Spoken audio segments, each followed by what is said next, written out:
ಪಹಲ್ಗಾಮ್ ದಾಳಿಯ ವಿಚಾರದಲ್ಲಿ ಇಡೀ ದೇಶದ ಒಕ್ಕೊರಲ ಆಗ್ರಹ ಅಂದ್ರೆ ಅದು ಪ್ರತೀಕಾರ. ಆದರೆ ಸಿಎಂ ಸಿದ್ದರಾಮಯ್ಯ ಹೇಳಿದ ಒಂದೇ ಒಂದು ಮಾತು ಅವರು ಹೋದಲ್ಲೆಲ್ಲ ಕಾಡೋದಕ್ಕೆ ಶುರು ಮಾಡಿದೆ. ಈ ವಿಚಾರದಲ್ಲಿ ಇವತ್ತು ಬೆಳಗಾವಿಯಲ್ಲಿ ನಡೆದ ಕಾರ್ಯಕ್ರಮದ ವೇಳೆ ಹೈಡ್ರಾಮವೇ ನಡೆದು ಹೋಗಿದೆ.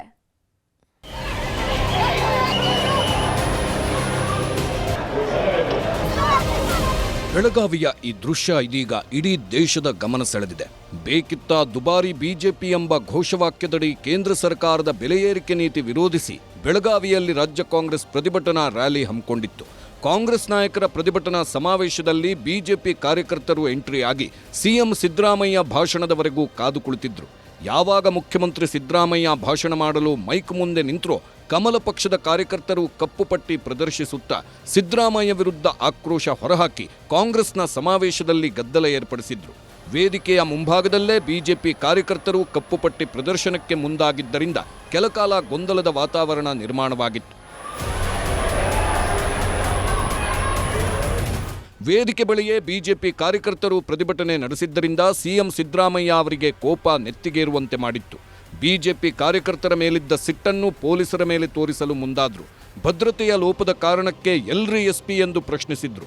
ಆಗ ಡ್ಯೂಟಿ ಮೇಲಿದ್ದ ಧಾರವಾಡ ಎಎಸ್ಪಿ ನಾರಾಯಣ ಭರಮನಿ ಮುಂದೆ ಬಂದಾಗ ಅವರ ಕಡೆಗೆ ಹೊಡೆಯುವ ಸ್ವರೂಪದಲ್ಲಿ ಕೈ ಎತ್ತಿ ನಂತರ ಸಿಟ್ಟಿನಿಂದಲೇ ಬೈದ್ರು.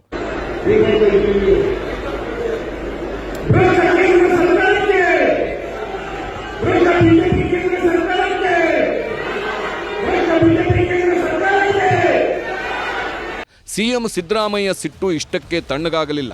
ಅದೇ ವೇದಿಕೆಯಲ್ಲೇ ಇದ್ದ ಸಚಿವೆ ಲಕ್ಷ್ಮೀ ಹೆಬ್ಬಾಳ್ಕರ್ರನ್ನು ಕರೆದು ಬೈದರು. ಅಷ್ಟಾಗುತ್ತಲೇ ಪ್ರತಿಭಟನೆ ನಡೆಸುತ್ತಿದ್ದ ಬಿಜೆಪಿ ಮಹಿಳಾ ಕಾರ್ಯಕರ್ತೆಯರು ಕೆರಳಿದ್ರು. ಪಾಕಿಸ್ತಾನದ ವಿರುದ್ಧ ಯುದ್ಧ ಬೇಕಿಲ್ಲ ಎಂಬ ರೀತಿಯಲ್ಲಿ ಮಾತಾಡಿದ್ದ ಸಿಎಂ ಸಿದ್ದರಾಮಯ್ಯ ಕಡೆಗೆ ಕೈ ತೋರಿಸಿ ಗೋ ಗೋ ಪಾಕಿಸ್ತಾನ್ ಎಂಬ ಘೋಷಣೆ ಹಾಕಿದ್ರು. ಆಗ ಪ್ರತಿಭಟನಾ ನಿರತರನ್ನ ವಶಕ್ಕೆ ಪಡೆದ ಪೊಲೀಸರು ಅಲ್ಲಿಂದ ಎಳೆದೊಯ್ದ್ರು.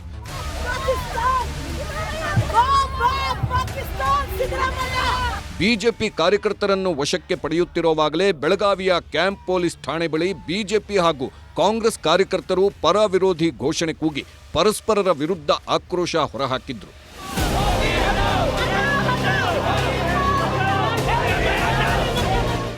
ಮತ್ತೊಂದೆಡೆ ಬೆಳಗಾವಿಯ ಕಾಂಗ್ರೆಸ್ ಪ್ರತಿಭಟನಾ ವೇದಿಕೆಯಲ್ಲಿ ಕರ್ತವ್ಯ ನಿರತ ಪೊಲೀಸ್ ಅಧಿಕಾರಿ ಮೇಲೆಯೇ ಕೈ ಎತ್ತಲು ಮುಂದಾದ ಸಿಎಂ ಸಿದ್ದರಾಮಯ್ಯ ಅವರ ಕ್ರಮ ಬಿಜೆಪಿಗೆ ದೊಡ್ಡ ಅಸ್ತ್ರವಾಯಿತು. ಎಕ್ಸ್ನಲ್ಲಿ ಇದರ ಬಗ್ಗೆ ಪೋಸ್ಟ್ ಹಾಕಿ ಬಿಜೆಪಿ ನಾಯಕರು ಸಿದ್ದರಾಮಯ್ಯ ವಿರುದ್ಧ ಆಕ್ರೋಶ ಹೊರಹಾಕಿದ್ರು. ಬಿಜೆಪಿ ಪ್ರತಿಭಟನೆಯಿಂದ ಸಿಎಂ ವಿಚಲಿತರಾಗಿದ್ದಾರೆ. ಪೊಲೀಸ್ ಅಧಿಕಾರಿಯನ್ನ ಏಕವಚನದಿಂದ ನಿಂದಿಸಿದ್ದಾರೆ. ಮುಖ್ಯಮಂತ್ರಿ ಸ್ಥಾನದ ಘನತೆಗೆ ಧಕ್ಕೆ ತಂದ ಗೂಂಡಾ ವರ್ತನೆಯಾಗಿದೆ. ಸಂಸ್ಕೃತಿಹೀನ ನಡವಳಿಕೆಯನ್ನ ಸಿಎಂ ಅನಾವರಣ ಮಾಡಿಕೊಂಡಿದ್ರು. ಸ್ವಕ್ಷೇತ್ರದಲ್ಲಿ ಮಹಿಳೆಯೊಬ್ಬರ ಸೆರೆಗೆಳೆದು ರೌದ್ರಾವತಾರ ಪ್ರದರ್ಶಿಸಿದ್ದರು. ಕರ್ನಾಟಕದ ಗೌರವ ಹಾಗೂ ಮುಖ್ಯಮಂತ್ರಿ ಸ್ಥಾನದ ಘನತೆ ಕುಗ್ಗುತ್ತಿದೆ ಎಂದು ಬಿಜೆಪಿ ರಾಜ್ಯಾಧ್ಯಕ್ಷ ವಿಜಯೇಂದ್ರ ಪೋಸ್ಟ್ ಮಾಡಿದ್ರು. ಬಿಜೆಪಿಯವರು ಹೀಗೆ ಎಕ್ಸ್ನಲ್ಲಿ ಬರೆಯುತ್ತಿದ್ರೆ ಮತ್ತೊಂದೆಡೆ ಕಮಲ ಪಕ್ಷದ ವಿರುದ್ಧ ಕಾಂಗ್ರೆಸ್ನವರು ತೊಡೆತಟ್ಟಿದ್ದಾರೆ. ನಮ್ಮ ಕಾರ್ಯಕ್ರಮಕ್ಕೆ ಬಿಜೆಪಿಯವರು ಅಡ್ಡಿಪಡಿಸುವುದನ್ನ ಆ ಪಕ್ಷದವರು ಸರಿಪಡಿಸದಿದ್ರೆ ರಾಜ್ಯದಲ್ಲಿ ಬಿಜೆಪಿಯವರು ಅದು ಹೇಗೆ ಫಂಕ್ಷನ್ಗಳನ್ನ ಮಾಡ್ತಾರೆ ನೋಡೋಣ ಅಂತ ಡಿಕೆಶಿ ಸವಾಲು ಹಾಕಿದ್ದಾರೆ. ಈ ರೀತಿ ಈ ಪ್ರವೃತ್ತಿ ನಿಮ್ದು ನಡೀತಾ ಇದ್ರೆ ಇಡೀ ರಾಜ್ಯದಲ್ಲಿ ನಿಮ್ಮ ಒಂದು ಸಭೆನೂ ಮಾಡಕ್ ಬಿಡಲ್ಲ.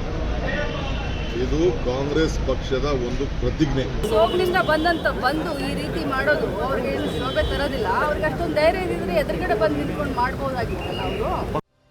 ಸಿದ್ದರಾಮಯ್ಯ ತಾಳ್ಮೆ ಕಳೆದುಕೊಂಡು ವರ್ತಿಸಿರೋ ಘಟನೆಯಿಂದ ವಿಪಕ್ಷಗಳಿಗೆ ಹೊಸ ಅಸ್ತ್ರ ಸಿಕ್ಕಂತಾಗಿದೆ.